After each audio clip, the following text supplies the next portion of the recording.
তুই জানো না এই জায়গা জামাই থেকে তাহলে মামনি আসেন এত কষ্টকে আপনাকে এনে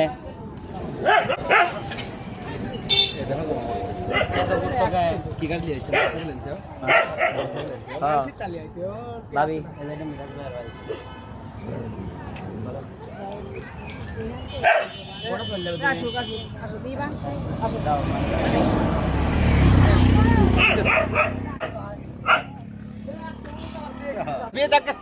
কি করছি মামা কি করছি দেখ দাঁড়ান করতো কে তো মামা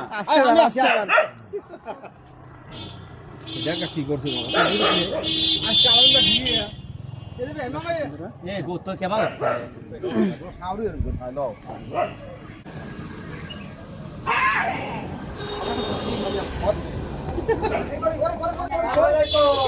ওয়ালাইকুম আসসালাম আমার ভাই করে দেখেন অলরেডি কিন্তু বিপ্লব চলে আসছে আমাদের মধ্যে। এবার যাচ্ছে বাইরে আমার ভিডিওটা না বাইরে আমি যাব না কেন আসলে বিষয়টা